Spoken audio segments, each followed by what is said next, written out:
today's guest is a life coach and animator at Walt Disney Animation Studios and the author of a newly launched book titled Be Better Than You. The book, as well as the movement, centers around deep-rooted mindfulness with the mission of reprogramming our community to be more aware, conscious, and become the leaders of their lives. Welcome to the show, Shay. How are you doing? Hi, thank you so much, Toby. I appreciate you. Thank you so much for joining me today on this episode. Thank you for, making time even at this phase of your life, with everything that's going on around you, to still make the time to create impacts, to have this wonderful conversation with me. I really appreciate your time, and I'm looking forward to everything I'm going to learn from you, learn about the book in this episode. Thank you. Awesome. Yeah, no, I'm looking forward to it as well. And like I said, again, thank you for having me. I'm excited. Yes. So I would just love, to first learn about your childhood story. Like when I was reading about you, I was like, yes, this must be the first thing I will ask you. So I would just love to know, how was it like, growing up with a blossoming curiosity, dealing with weight issues and unhealthy lifestyle and the loss of your father? How was that like? Right. Well, yeah, you kind of jam-packed a lot into that. Yeah. Yeah. So, I mean, as far as my childhood, I had a fantastic childhood. I did go through the ringer every now and again. Just being I think I talk about it in the book as well. One of the biggest things that I went through as a kid is just being dark skinned, right? And I grew up in a neighborhood that was, there wasn't a lot of Black people around. There wasn't a lot of people that looked like me, right? And Yes. for me, when I was younger, I was a very observant child, right? So I would always, try to process what people are doing and process their results, and and try to think about what drives them, right? What's their motivation, and how it relates to what happened, what the outcome was in their lives. So for me, to complement that is like, okay, well, I did that even with people that I like to play with, my friends, and just people that I was around. So with me being a dark-skinned girl, obviously there was only so far that my intuition or my philosophy or theories can go as a 7-8-year-old child, even though I was very observant. I only knew so much, right? So for me, when I was observing like just other people or my friends, I just saw what was on the surface, right? I saw that they didn't look like me, right? They were different colors, different shapes, different sizes. My observation was very surface. And that's all I had to connect. So for me, it was very disheartening as a child because I used to get made fun of a lot because I was dark skinned, right? And I was also a tomboy growing up too. So I would always get made fun of for that as well.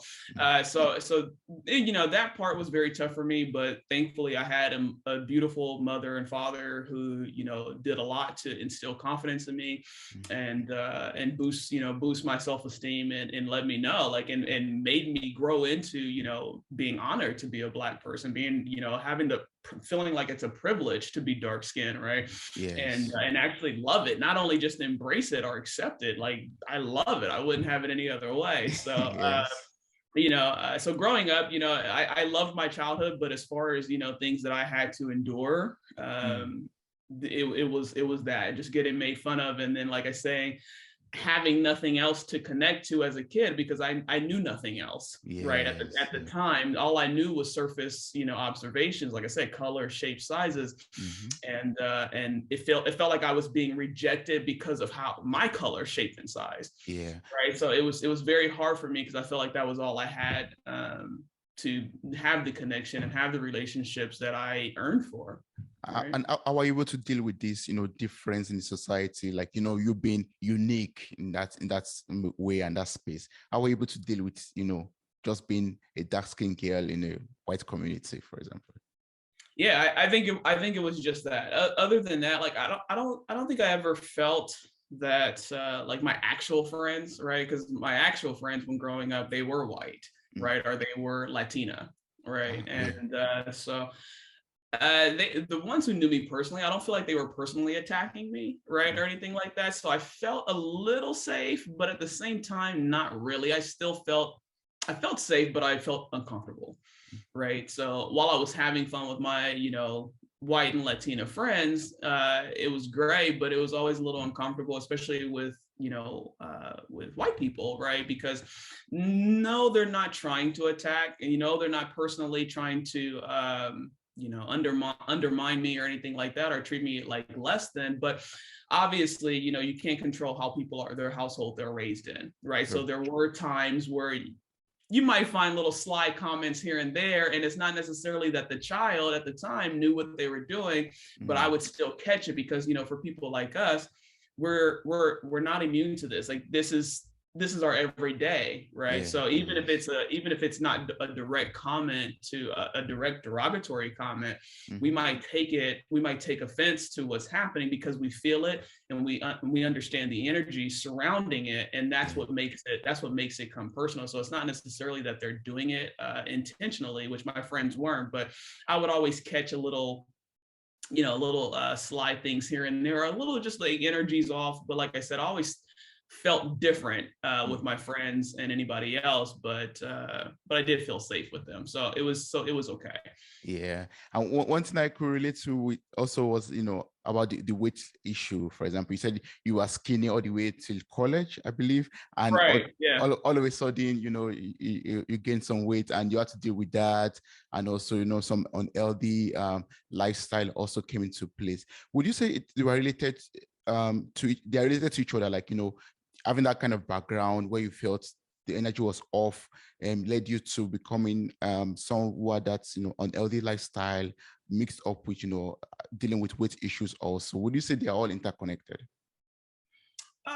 No, I wouldn't say they're connected. I mean, like I said, for me, my mother and father did a great job as when I was a kid to kind of satisfy or make me content with what I was putting up with as a child. Like, so like I said, when it comes to being offended or being attacked for or feeling differentiated, right, or experiencing derogatory phrases or actions or behavior, they did a good job, kind of like I said, instilling that confidence in me to where I didn't take it personal, where I didn't feel ugly, or I didn't feel less than, or I didn't feel unworthy, right? They did a really good job kind of capping that as a child. So growing older, like even in my teenage days, I didn't deal with that anymore. Like obviously I still dealt with it as far as receiving it, right? We're still receiving it, you and That's I. true. That's true. Right. It never stops, but how I handle it and how I manage it, and even how I take advantage of it, it's much different today. It as far as bothering me or anything like that, or feeling personally offended or attacked, it's kind of non-existent at this point. So my weight gain and things like that in college, that was just a college thing. That was just kind of living carelessly in high school and college. You're not worried about diet and stuff. Well, back then, people are way more conscious about, people are way more health conscious nowadays than they were back then. So that's all that was. In college, it's stressful, right? I went to a very competitive college, and it induced a lot of stress because I wanted to be good, right? I wanted to be the best. I had dreams, I had admiration, and with that, I knew that I had to be top tier to get to where I wanted to go in life. So that's what induced, the smoking and the unhealthiness and the weight gain and stuff like that. And it sent me down a horrible path internally, right? But unfortunately, at the time, I felt like that's what I needed to make it through. I probably didn't, but that is the result of the process, unfortunately. Yeah, well, it's so awesome that you bounce back and you're who you are today. You are a life coach, you're an animator at Walt Disney, and also now you have this lovely book that we're going to talk about right now. Also, that's so beautiful. Yeah.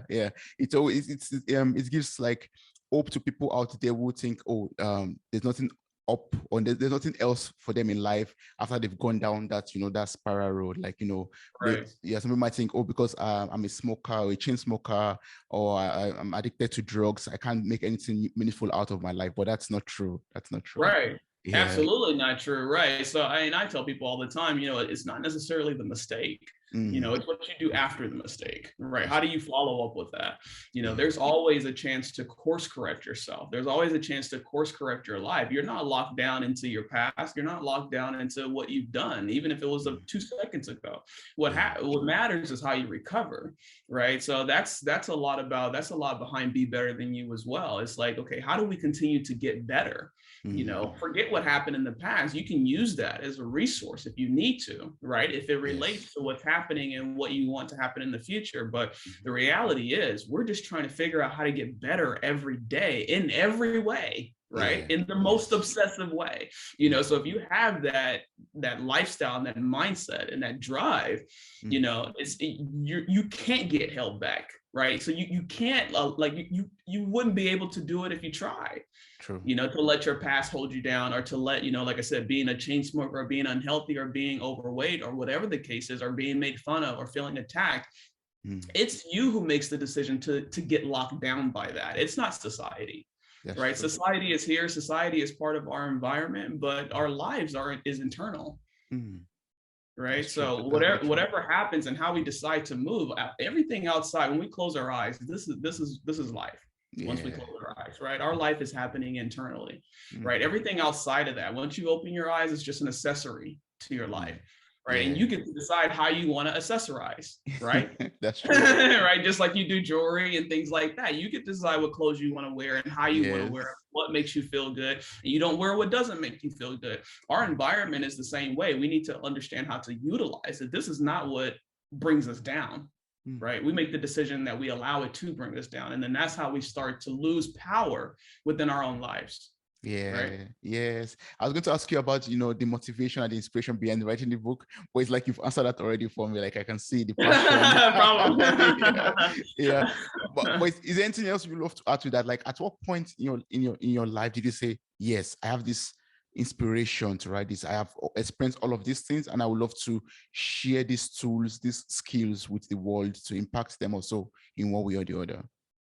Right. Yeah. So yeah, the funny part is that I never actually had a goal to write a book. Right. Mm. That's never been in my thought process. That's never been something I wanted to do, kind of like I wanted to always work for Disney Animation. Right. Yeah. Writing a book kind of came, it came naturally, but it came kind of waywardly as well. Right. So Mm. one day, is about probably 5 years ago, maybe 6 at this point. Time's moving extremely fast. Yeah. But I was on the phone with my mom one day, and we were just on the phone, just talking and probably gossiping like we always do, right? Yes.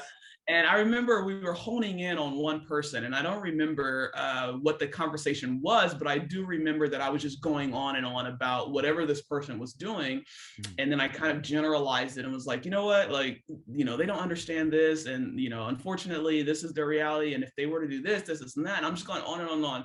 And my mom just like, oh yeah, she's just agreeing. And then all of a sudden, like playfully, I was like, I should just write a book, right? Yeah. Kind of tooting my own horn, because I'm just going on and on and on about what this other person should be doing, right? Mm. And what they don't recognize and what they don't realize. And I'm passionate about it. It's not necessarily that I was talking about them. It was like, yeah, this is what would help them, Yeah. right? And Yeah. so I was just like, I should just write a book. And Yes. my mom, she's very, very religious, very spiritual person, God-fearing woman. Mm. And when I said that, she just kind of stopped, Mm. right? It was just complete silence. And she said, that's the Lord getting ready to use you, Wow. and Yeah. when she said that, it was weird, and kind of as weird as it is now. You know what I mean? Like I was like, right? And it kind of scared me a little bit, right? Because it just, like, the conversation, like I said, I was playing, like I was just like, oh, I should just write a book, like just very casually, and it just got so serious so fast. And with the way that she said that, it kind of scared me, because this is not something I've ever thought of before. Right. I've never thought of writing a book. And then her saying that the Lord's getting ready to use you, I'm like, I don't know if I'm ready for this. Right. Like, I don't even understand what she means by that, but it sounds very exposing. Right. It Yes. sounds like that I'm Yes. going to be exposed in a way to serve him by serving his people. Mm. Right. And Yes. so at the time, it's still her saying that, it still didn't give me the goal to write a book. but it was forever etched in my heart, in my mind, because of the way she responded to that. Yeah. Right. So, Yeah. so one day, it was, probably a couple of years later, I got the opportunity to move to New York to work for another animation studio. And we ended up having a lot of time on our hands. Right. And because they were doing a lot of stuff with the movie and things like that. So we were kind of on chill mode for a while. And it came back to me because I just had so much time and I never had that much open free time before. Yeah. And it came back to me and I was just like, you know what, maybe I should try this. Yeah. Right? And that's when it started. Oh, that's awesome. I'm so happy that you listened to the voice of the Lord and you wrote the book. Right. Yeah. That's so You good. have to, man. It's some things you can't run away from if you try. Yeah, that's Right. true. Yes. So, the book and as well as the movement that is around it centers around mindfully reprogramming our community to be more aware, to be more conscious, and to become the leaders of our lives. And so far as you've already been explaining, I could already see why it is very important for us to be better than ourselves every day of our lives, to improve on ourselves every day. So how can we go about this? How can we become the leaders of our lives? Right. Well, I think it starts with, understanding who you are. Right. For a lot of us, unfortunately, that's a big hurdle. Yeah. Right. So for a lot of us, like I said, we live from the outside in instead of the inside out, which is a very dangerous place to live because our society, as we know, is very wayward, right? It's very wild, it's very erratic, it's very volatile, right? And it's very ambiguous, right? You can't get anything meaningful, you can't get anything direct or sure, you can't be certain if you're living from the outside in, right? This is how you get, something I call in the book, adopted thinking, right? Where you can't think for yourself. You have to get ammunition from the outside, and then that's how you can kind of formulate an opinion of your own. But you can't do it on your own. You can't evaluate. You can't regulate. You can't manage yourself because you don't even understand who you are. So when you talk about self-development and you talk about personal growth, that makes it almost impossible if you don't even know who you're dealing with. Yes, that's true. Right? How are you going to change someone that you don't know anything about? So when we talk about becoming the leaders of our lives, that's the first step. So in my book, my chapters are very strategic, and the first chapter is self-reflection. Yeah. Right. And that's what we talk about. We break that down because the sooner we can break down those barriers and get to know who we are, bring out those skeletons, right?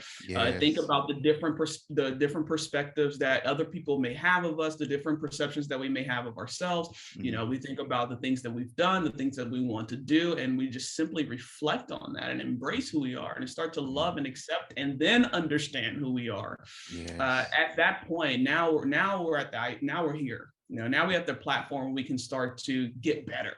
Yeah, that's true. Right. Now we're at the platform where we can start to expand and enhance, right, and learn how to take advantage and be the leaders of our lives. But it starts with understanding who we are, what we are, and understanding that. And it comes with reflection. Yeah, I love that. I love that so much. Well, sometimes I get this question a lot. It's very difficult to answer for me personally. I don't know if you could answer that. If someone comes over to you and say, hey, yeah, it's very wonderful. Like you say, I should know who I am, but how can I go about that? I know my name is Toby. I wake up every morning, I go to my job, I do this, I provide for my family, and I go to bed at night and repeat the same thing every day. Yeah, I believe that's who I am. So when you say discover who you truly are, what else am I to discover? Right. Yeah. Well, I think it's more so what the eyes can't see. Right. I think it's more so discovering the things that are intangible that you can't describe. Right. So for me, the greatest part of me, you'll never be able to see it. That's true. Right. It's internal. It's energy. Right. Everything is energy. So when you talk about your name is Toby and my name is Shay, well, how many people do you think is named Shay and Toby? A lot, millions. A lot. Yeah. A lot, right? So what does that tell anybody about you? It tells you nothing. Nothing. It tells them nothing. It tells you nothing, right? You talk about, oh, I'm from California. Oh, I like pizza. I eat pizza every night. I meditate every night. Okay, well, there's a lot of people who do that. That's very basic information. And if that's all you know about yourself, of course, I can imagine. I can bet money that your life is difficult. Yeah. There's a struggle. you know, and it might not be difficult as far as like, you know, you can have the richest people in the world and they're not happy. Yeah. Right. That's Right. true. So it's like, but your life is a struggle internally, if that's all you know. So when you talk about, you know, how do I get to this point where I can understand who I truly am? Like I said, it comes Yes. with self-reflection, and in reflection, it comes, you know, there comes awareness, right? Like I said, there comes truth, and I mean like the real truth, right? Yeah. Answering questions about yourself. You know, one of the biggest things for me is I interrogate everything that I do, right? Everything that I do, everything that I feel, I'm like, why? I question it. Why do Yeah. you feel that way, Shay? And this happens even if I'm feeling embarrassed and if I'm feeling stupid, right? Because people don't like to feel stupid. And when they feel stupid, they just kind of brush it under the rug and they do whatever they can to falsify the situation or the reality Yeah. in a way and try to spin it in a way that they can go to sleep at night. In a satisfying way that they can go to sleep at night and feel good about themselves and reassure themselves that they are who they say they are. They are who they think that, like they're trying to sell themselves as who they are. And this is what their life is about, just constantly reassuring and falsifying their reality just so they can feel confident, right? And if they and you know, and they say, you know, practice makes perfect, or you know, you skill through repetition, you know, you gain skill through repetition.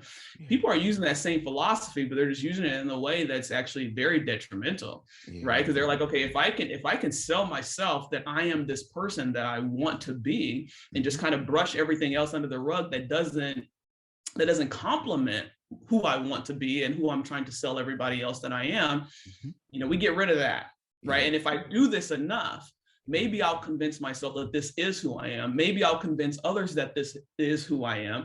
And you'll have some people where it's not so much about them convincing themselves of who they are. They're trying to convince others.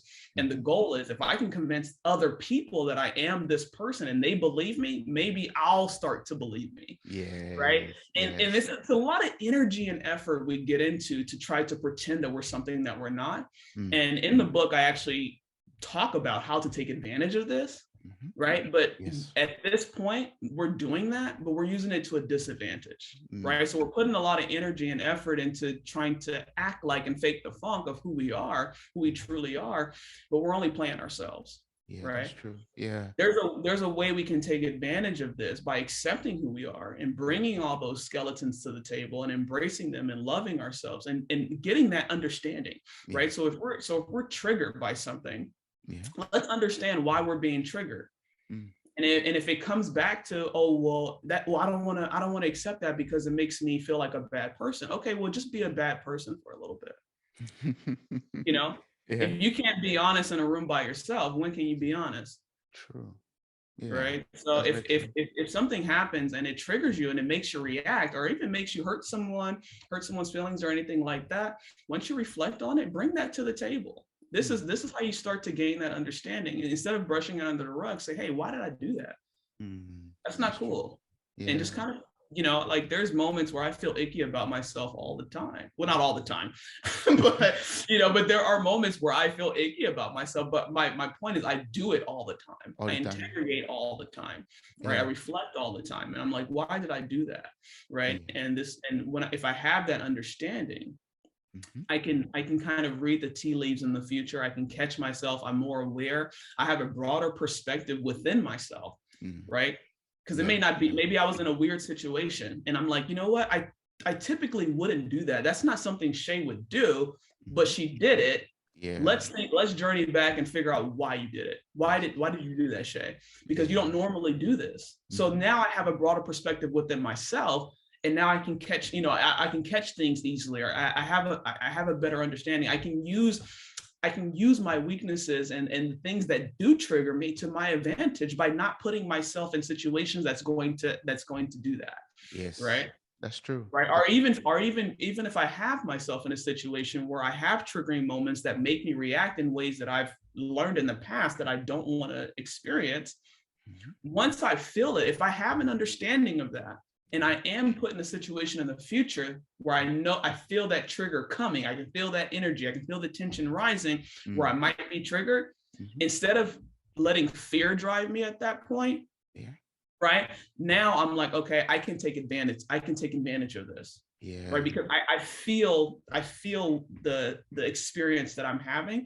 Okay, how can I utilize this? Right. And that's your choice at that point. Do you leave? right? Or is it someone, is it someone intentionally trying to trigger you? At that point, you can read the situation much more clear. Yes. Instead of just reacting out of fear, when you Yeah. have that understanding, and this is where the power comes into play. Mm. Right. So this is just understanding within yourself. So imagine if you have all that understanding in every situation that you walk into, you can actually create a level of dominance. Mm-hmm. Even if you don't understand, even if you walk into a space that you don't know anything about, you can create a level of dominance if you have that understanding within yourself, because you can read clearly. Yes. You don't have a habit of brushing things under the rug. You have a habit of reflecting and bringing shit up, right? Yeah. So now when you have that understanding, now we're talking about the outside world. Mm. So now this is where you become insanely powerful, right? Because you're locked in here within yourself, right? You have that understanding within yourself. So now when it comes to the outside world, we get into the situation of, you've seen one toilet, you've seen them all. Mm. That concept is like, oh, there's no reason to look at my bathroom. You've seen one bathroom, you've seen them all. Okay. So when you have that understanding of yourself, you're going to have that understanding of everything and everyone around you, because the reality is, we all like to think that we're different, but we're not different. We're all the same. We just express ourselves differently. Yes, that's true. Right. Yeah, that's very true. We all have the same 24 hours in a day. We just operate differently in those 24 hours. Of course. That's very true. There's nothing different. We're all human beings. We just express ourselves differently. So once you can understand that, you're like, okay, because it's just a matter of perspective at that point, right? Yes, of course. Like, it's like, so I say, I see what you're doing, but you're just doing it a different way. Yes. Right. Yes. So you go to the gym at 2, I go to the gym at 4.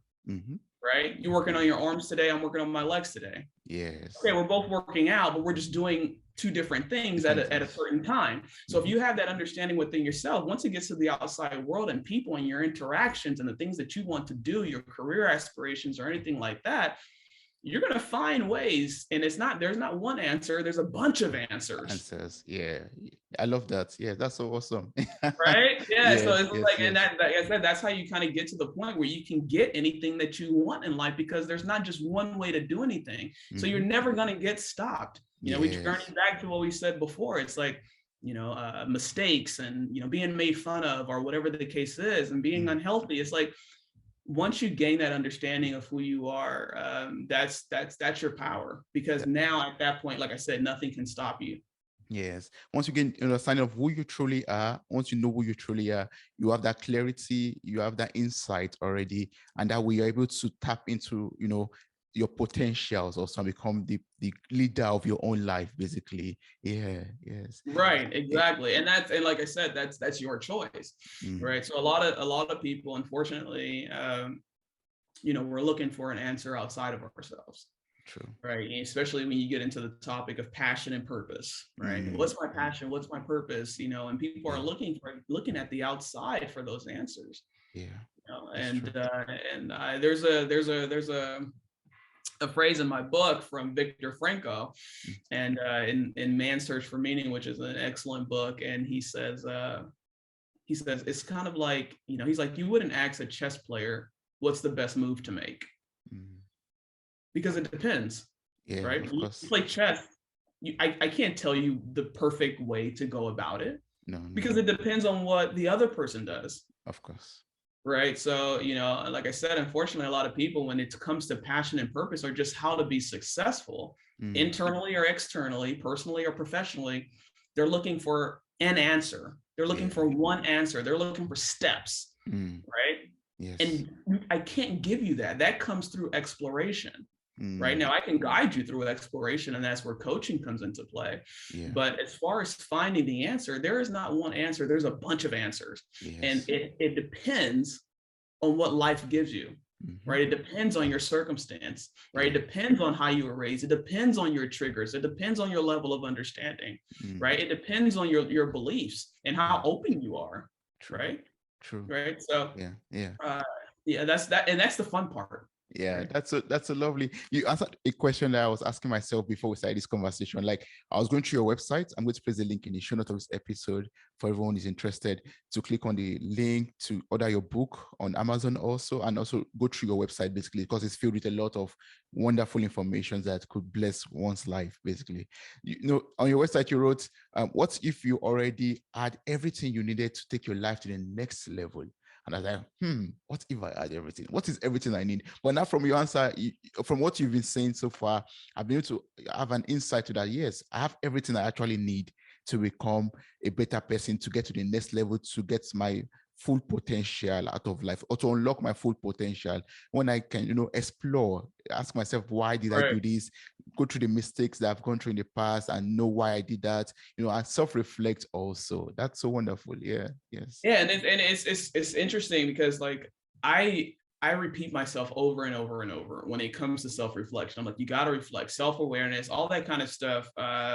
Self anything, right? It comes from reflection, Yes. right? And it comes from having an open mind and being accepting, Yeah. right? Because you are who you are. So any effort or energy that you're putting outside of that Yeah. is a waste of time. True. That's true. You are who you are. Mm. Right? And if you have a problem with that, you're going to have problems in your life, period. You're Yeah. not going to be able to run away from it. Maybe you'll change the narrative, maybe you'll change the scenery, but you're Yeah. not going to run away from the struggle that you're experiencing internally. That's true. Yes. So accepting who you are is more than dismissing Mm. parts of yourself, right? Because we can say, "Oh, I'm a liar. I accept that." Mm. Okay, well, do you accept the consequences that come with you being a liar? Mm. Right? Because you can say I accept myself, I'm a liar, I accept that. But then when you lie to other people and you experience the consequences, oh God, and then all of a sudden you're upset and you don't know what to do. Yeah. Everything happens to you, and then you don't understand. You can't manage, Mm. right? True. So if you can accept that you're a liar, okay, well now we got to accept like what's going to happen, right? And it's okay if you could, if like this might not be the best example, but if you do accept that, it's like, okay, I'm a liar, I accept that. Now let's start to understand everything that comes with that. Mm. Yes. And this can be proven just for the opposite too. Like, I'm an empath. Mm. Okay, me being an empath, it's easy for me to kind of absorb other people's emotions, absorb other people's realities and things like that, which can be very draining, Yeah. right? But it's also extremely beautiful. Okay, so now you say, okay, well, I'm an empath. I tend to take on other people's stress. I tend to take on other people's excitement. I tend to take up other people's drama, whatever the case is. Maybe you're probably a go-to person if you're an empath, because people come to you, they feel inspired and emotionally connected, and that can be draining for you. It's beautiful, but it's also draining that people come to you for that over and over and over. Yeah. Right. And True. so if you are that, you can say, okay, I do accept that I'm an empath. Now what comes with that? Mm. True. And then when you talk about what comes with that, whether it's the good or the bad, now you can say, okay, well, how am I going to start managing this? Mm. Right. And that's just another level of understanding who you are. Yeah. Right. How can I start managing this? That way, when it does come, I don't get drained. And that's when you start talking about boundaries, right? And things like that. Right. And what are the advantages here? Yes. Right. Yes. And like I said, it's literally just all a conversation. It's just a form of self-communicating all the time, right? Yes. So loving yourself and self-care and honoring yourself and having self-awareness and perception and all these types of things, it comes from communicating with yourself constantly. It doesn't stop. Yes, Right. that's true. That's very true. And it's so wonderful. Like, after self-reflection in your book, the next chapter is goals. And now Right. all the questions you're posting now, that like questions to set goals for ourselves. Like, I've accepted that I am this kind of person. Now, what do I do with that? What's my goal? How can I become a better person? How can everything you're talking about now is about thinking positively, thinking and productively with your situation in life, basically. And that's also a goal for some people like me. Like, how can I become, a positive thinker? How can I, become much more productive with the way I think, for example? Or how can I become much more independent of the situation or the external environment, and just center into myself first and work on myself first? So Right. Can you teach me how to do this? Are there like ways we could set goals to become a better person for ourselves? Right. Yeah. No. And I love that you said that, because yeah, the next chapter is goals, and I did that very strategically. Mm, Right. So we have to get ourselves in order first, and yeah, then once we have that under control, it's like, okay, now let's talk about how we get better. Right. Now yes. let's talk about the things that we want to do, because now we've sorted ourselves out. Right. We have a Mm, deep understanding. At least we started. At least we opened the door to yes. that. Right. So Yes. now let's get into what we wanted, the things that we want to do in life. So yeah, when it comes to goals, like that's exactly it. Everything that's in that chapter is just about, deep rooted goal setting. Mm, Right. And yes. the challenges that come behind setting goals too. Right. Yeah. A lot of us think that once we set goals, I mean, we talk about motivation, and I talk about this in the book too, right? And I've talked about on Instagram. Is something that's just kind of my philosophy, is that I don't believe in motivation. Mm, Right. I don't use motivation to get me anywhere. I don't think it's a catalyst to success or anything.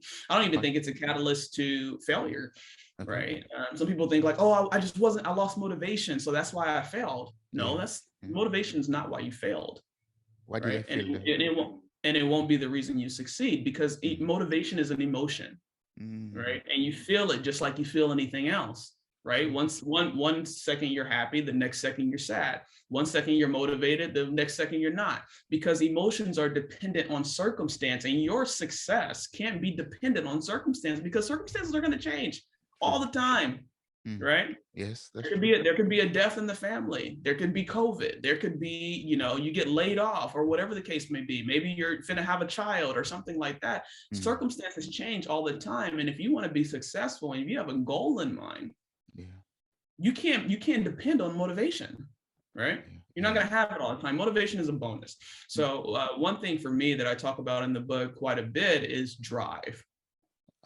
That's what okay. you need. You need drive. You need Yeah. something that's just going to push you into a wall no matter what, Mm, right? yeah. You Yes. want to, like, when you make a goal, like it's not just about, okay, this is just what I want to do, and it's impulsive, right?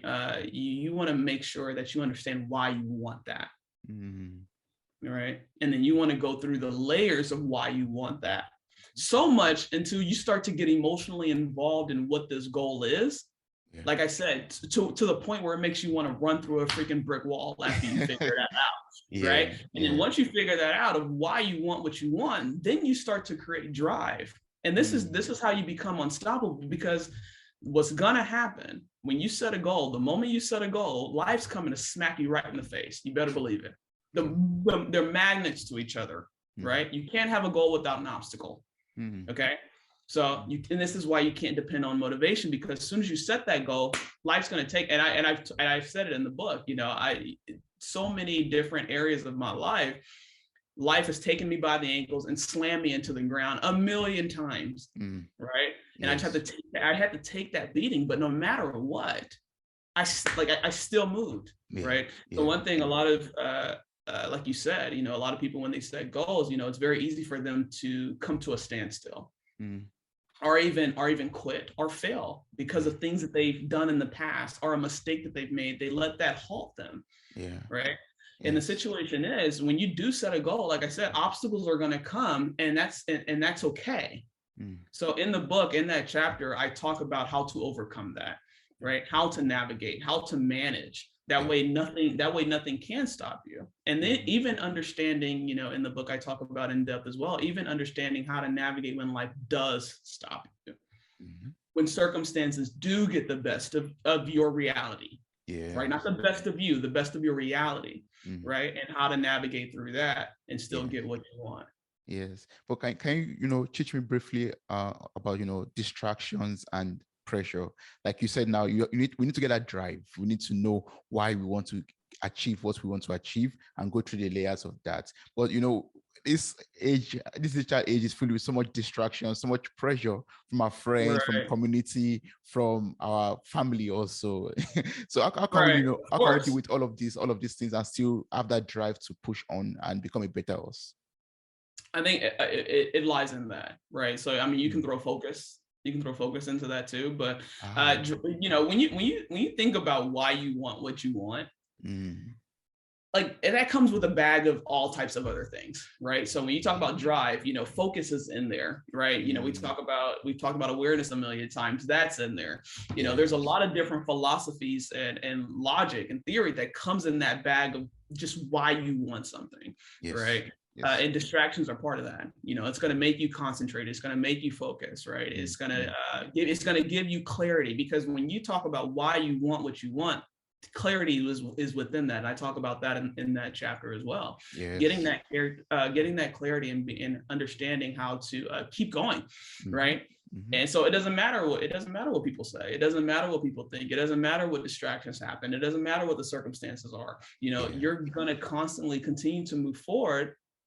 Now, the speed may not be the same, right? You may have, like I say, you may have to stop and slow down and then zoom past and go, you know, whatever. That's going to continue to fluctuate. That's true. But you'll never stop. And that's my goal in that chapter. is to, you know, help people understand how to keep it moving, no matter what life throws at you. So, you know, distractions are in there. Right? I love that. They're included in that. So it's the same answer. That's good. That's good. And you know, now we're working on ourselves. We have our goals. We have the drive. We are focused. We are, you know, moving forward. But you know, in life, normally we always compete with other people. But now we know better than that. We know that we have to compete with ourselves, become better versions of ourselves every day. So how do we raise the competition within us? How do we raise the competition for ourselves? Right. Yeah. No, that's great. So, like I said, you know, for me, I'm very obsessive. Right. So when I love a challenge too. Right. So I love challenging myself, and I'm a big believer of, you know, just evolving, just constantly evolving. Right. I think for many of us, you know, I don't want to speak for everyone, but for many of us, we do one thing, we do it well, or maybe we don't even do it well. We just do one thing and we continue to do that for the rest of our lives. Right. And this goes even with relationships. It goes professionally, personally, in any facet of life. You know, you can even talk about marriage, right? You know, your first girlfriend turns out to be your wife, right? And you marry her just because you thought that was the thing to do. That's the typical American way. And maybe you don't have a happy marriage, but you just stick it out and you work through it because of the kids, because you feel like you have to, and that's it. That's not the case, right? You don't have to, right? There are options. And same professionally. You know, people, if you're a lawyer, your parents paid for you to go to school and things like that, or whatever the case is, you spend so much time learning to be a lawyer, going through the bar and all that kind of stuff to be a lawyer. And you've been a lawyer for the past 16 years, but it's not necessarily making you happy. You don't feel what you used to feel. There's no chemistry. There's no energy. It's not fulfilling you anymore, right? But there are people who like, you know, but I spent so much time doing this. I spent so much time in law school. I paid so much money. My parents paid for me to go to law school. I can't just give that up to start at the bottom somewhere else. I'm 40 years old. I'm 50 years old. I can't do that. Again, like we talked about in the beginning, that's you who makes that decision. True. Yes. That you can't do that. Right. Yeah, you're right. Because you can. Right. So when it comes to, you know, being better than ourselves, it's like, for me, I push myself all the time to evolve, right? I'm open to evolve, to evolve, right? So I've always been an animator. I've been an animator my whole life, right? And now I'm doing Be Better Than You. Yes. Right. That's taking my focus now, because for me, it's like, okay, well, I've done that. I've mastered that, and anybody can use this for any level of their life, no matter what it is, right? It can be something completely internal, right? Okay, I've mastered confidence. Now what, right? And so for me, it's like I've always wanted to be an animator, and now I am. Okay, so now my question to myself is, what's next? And that's where we get into this: raise the level of competition within yourself. Yes. What comes next? Yes. How are we going to get better than? How can we get better than this? Right? And it can be scary, but it's also exciting, right? And it's scary because, like I said, you know, you have people who've been lawyers their whole life or been married their whole life, and they think about, what if I wasn't, right? I'll be starting at the bottom. Oh, I'm single. I'm 50 years old. I can't be single. I don't know what to do, right? You know, and that reality is scary. Yeah, that's and true. Produces a lot of fear, and this is what makes you settle, right? But for me, it's like when you talk about raising the level of competition within yourself, like that's it. What's next? How could I do this? Oh, I don't know anything about that.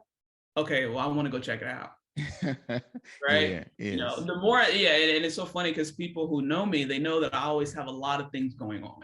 Right. Because I get bored probably, maybe that's it, because I do love a challenge. Right. So if there's something I don't know anything about, that's what draws me to it. I want to figure it out. Right. If that means me starting at the bottom, okay, well, that's just what it means. Okay, that's exciting. Okay, because once I'm starting at the bottom, now the challenge is the competition part of it. How do I get to the top? What's the next step? Yeah, What's the next true. step? And you're just constantly asking what's next, right? And that gets exciting. So we talk about, people who want to make moves in their lives, right? Who want to go to that next level, but they're afraid of the uncertainty that comes with it, right? Yeah. So if we replace, and this is what I embody in my own life, is replace that fear with curiosity. Instead of, I don't know what's going to happen over there. If I take this next step forward, I don't know what's going to happen. Instead of letting that induce fear, get curious about it. What is over there? Right? Or even get nosy about it if that's better. Because there's a lot of nosy people in the world, right? Like, what's going on over there? Like, what's going on? We're always worried about what's going on in somebody else's life and things like that, right? True, okay, well, take that same nosiness, take that same curiosity, and apply it to your own life and your own admiration. Instead of letting that induce fear, right? Because you're always worried about what's going on in somebody else's life. Even celebrities, we always want to know what's going on in their life. We're following their Instagram. We're talking about what they should do and what they shouldn't do and what's going to happen. And we can do that with other people. We can project and predict with other people and have that confidence of what other people should do. But when it comes to us, we're like, we retreat, True. Right? And we're fearful, but we're doing the same thing, but we're not using it to our advantage. That's true. Right. Yeah, that's very so for me, that's where that competition comes from, because I'm like, all right, well, what am I going to do here? So even when things arise, when trouble arises, right? All right, so what are you going to do about it? Right. Yes. So it's never too. It's that level of questioning. Yes. I love that. Yeah, it's never too late for us to change the course of our lives, to take a new path, to take on a new adventure. Basically, it's never too late. Yeah, and it's fun. You know what I mean? So for me, it's tough when I'm around people who are just very complacent, right? So it's one thing to be satisfied, it's one thing to be fulfilled and content with what's going on, but you always want to have something to something that's pulling you, right? Something that's interesting. Even you talk about marriage and keeping the spark alive, you gotta do that with your own life too. Right? Because complacency can come with self-loathing, right? If you got too much time to think, you got too much time to just, you're just living the norm every day. It's the same monotonous stuff. You're living the factory life, right? Same thing over and over and over again. I talk about that in the book as well. It's like you start to die inside a little bit. That's true. Right. And then you get to a point where you continuously, like we talk, repetition is the mother of skill and practice makes perfect. The more you do this, the more you live in that lifestyle of complacency. Like I said, you do it over and over again. You're doing the same thing over and over again. You're going to start to experience other things, right? You're going to start to go down that tunnel. And that tunnel can be a tunnel of despair or a tunnel of inspiration, right? That's up to you. So it's like, okay, well, if we're just living in this same life and we're just doing very monotonous stuff, we start to get depressed. Like I said, we start to question ourselves. Like, what are we doing, right? We have too much time to think. And this is how we get into this weird spiral of iteration and frustration, right? And we start to disintegrate internally. And we literally start to disintegrate, right? And that's how we even get sick, right? We start to get sick. Our body starts to just get really uneasy, right? And we can do that. We can do the same thing by just having that spark always, right? Like having a healthy dissatisfaction with what's going on in your life. Right. It doesn't mean that you're ungrateful. It's just like, hey, okay, I've wanted to be an animator since I was 7 years old. I've done that. That doesn't mean I need to keep doing it. Now that I'm at Disney, that doesn't necessarily mean I need to be at Disney for the rest of my life. I've done it. I've experienced it. I love it. I've embraced it.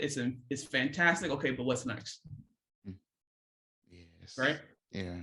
the next step, the next level. Yes. And that's inspiring, right? Just for yourself. That's how you get that zest and that satisfaction in your life. And just complete exhilarating well-being.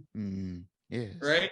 Yes. And people tell me like, oh, you always have so much stuff going on, because I'm excited all the time. I'm excited about my life, right? I'm excited about what I can do. Like you talk about, like your potential. I won't know unless I try. Of course. Right. Of course. And like I said, and I'm curious about it. I'm nosy, right? I want to know. I want to figure it out. Yes. Right. And I'm having fun doing that. So, you know, and you know, I talk about in my book where fear was actually a big part of my life, where fear has paralyzed me. Right.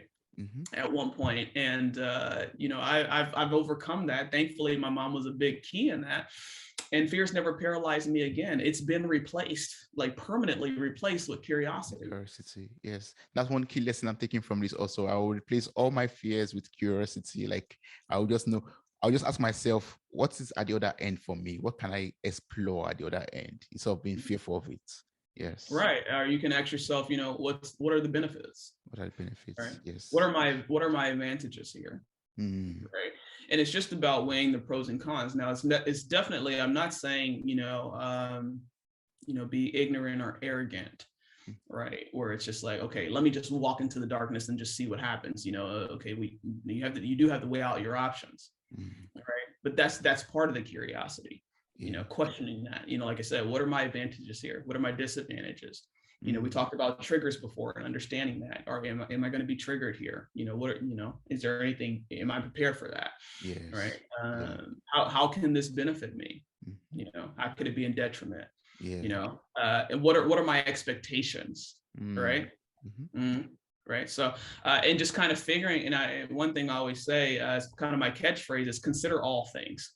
You know, so if you read the book and you'll see that we talk about a lot of different aspects of who you are, what you are, and all those kinds of things. We talk about the subconscious and how to be proactive and things like that. By the time you're done with the book, you're going to understand how to navigate and have different sorts of perspective, right? When you walk into places like that, you'll understand how to replace that fear with curiosity in a way that doesn't make you ignorant when you walk in, or doesn't make you, I'm just going to say it's stupid, you know, walking into places, you know, just very stupidly, right? Like, oh, I got this, you know, just kind of overconfident for no reason, just very arrogant, right? There is a process, and, you know, you'll read that book and you'll understand what that process is. It's going to take longer to explain it here in this podcast. Of course. Yes, I encourage everyone to get the book and, you know, read through the process. It's so wonderful. You start with like story time, then you dive into self-reflection and goals and personal finance, then it goes all the way down. I love that. So I encourage everyone to pick up the book and read it. It's available on Amazon, and I'll place the link to your website in the show notes of this episode. But if there's someone out there who still want to ask you questions, who want to connect with you personally to maybe, I don't know, ask some questions that we're not able to cover during this conversation, what's the best way to connect and work with you? For sure. You can reach me at Instagram. What am I even saying? I was gonna say my website, but maybe I should say my. All right, so no, you can reach me on Instagram at shaystone.s and www.bebetterthanyou.com.